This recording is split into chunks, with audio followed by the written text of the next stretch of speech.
इतिहास के पन्ने टीपू सुल्तान को मैसूर का शेर कहते हैं, लेकिन क्या यह शेर सिर्फ अपनी बहादुरी के लिए जाना जाता है या उसके भीतर कोई विवादास्पद पक्ष भी छिपा है?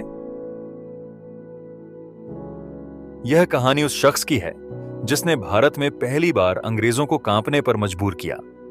लेकिन क्या टीपू सुल्तान वास्तव में स्वतंत्रता संग्राम के नायक थे या उनके फैसलों ने उन्हें विवादास्पद बना दिया? आइए इस कहानी में उनके जीवन के हर पहलू को विस्तार से जानते हैं। 20 नवंबर 1751 को कर्नाटक के देवनहल्ली में एक बच्चे का जन्म हुआ। यह बच्चा कोई और नहीं बल्कि टीपू सुल्तान था।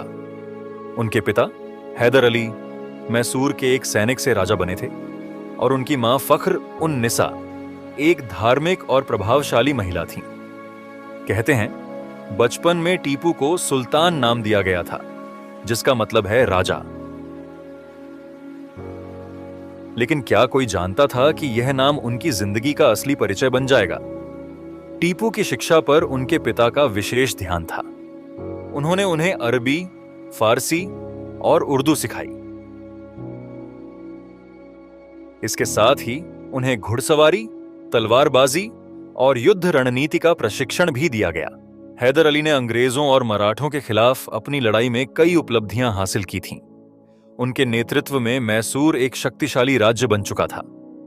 1782 में उनकी मृत्यु के बाद 21 वर्षीय टीपू ने सत्ता संभाली। टीपू ने सत्ता संभालते ही मैसूर को नई ऊंचाइयों तक पहुंचाने का बीड़ा उठाया। उन्होंने अपने पिता की नीतियों को और मजबूत किया और अंग्रेजों को स्पष्ट संदेश दिया, मैसूर तुम्हारे अधीन कभी नहीं झुकेगा। टीपू सुल्तान और उनके पिता ने पहले और दूसरे एंग्लो मैसूर युद्ध में अंग्रेजों को कड़ी टक्कर दी। इन लड़ाइयों में टीपू की रणनीति और साहस ने अंग्रेजों को चौंका दिया। तीसरे एंग्लो मैसूर युद्ध में टीपू ने अंग्रेजों को कई जगहों पर हराया। उनकी रॉकेट तकनीक ने दुश्मनों को हैरान कर दिया। वह भारत के पहले ऐसे शासक थे जिन्होंने युद्ध में रॉकेट का इस्तेमाल किया। लेकिन इस युद्ध का अंत उनके लिए दुखद था। श्रीरंगपट्टनम की संधि के बाद उन्हें अपनी आधी जमीन अंग्रेजों को देनी पड़ी। अंग्रेजों ने चौथे एंग्लो मैसूर युद्ध में मैसूर पर हमला किया। इस बार उन्होंने मराठों और निजाम के साथ गठबंधन किया।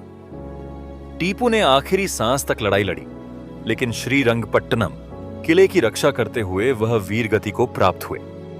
उनकी आखिरी पंक्ति थी, शेर की एक दिन की जिंदगी गीदड़ की 100 साल की जिंदगी से बेहतर है।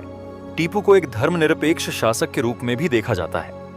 उन्होंने कई हिंदू मंदिरों को संरक्षण दिया। श्रीरंगनाथ मंदिर को उन्होंने दान दिया था और मेलकोटे मंदिर के पुजारियों को भी मदद पहुंचाई। दूसरी ओर कुछ क्षेत्रों में टीपू पर धार्मिक अत्याचारों के आरोप भी लगाए जाते हैं। कोडागु और मलाबार क्षेत्र में उन्होंने हिंदुओं और ईसाइयों पर हमले किए, जो उनकी छवि को विवादास्पद बनाते हैं। टीपू सुल्तान सिर्फ एक योद्धा ही नहीं, बल्कि एक कुशल प्रशासक भी थे। उन्होंने अपनी सेना को आधुनिक बनाने के लिए फ्रांस और तुर्की से मदद ली। रॉकेट तकनीक और सैन्य सुधार, उनकी विकसित मैसूर रॉकेट साज भी उनकी सैन्य प्रतिभा का उदाहरण है। आर्थिक और कृषि सुधार, उन्होंने अपने राज्य को आर्थिक रूप से मजबूत किया। रेशम उत्पादन में मैसूर को विश्व स्तरीय बनाया और कृषि के क्षेत्र में कई सुधार किए। टीपू सुल्तान का जीवन दो ध्रुवों के बीच खड़ा है।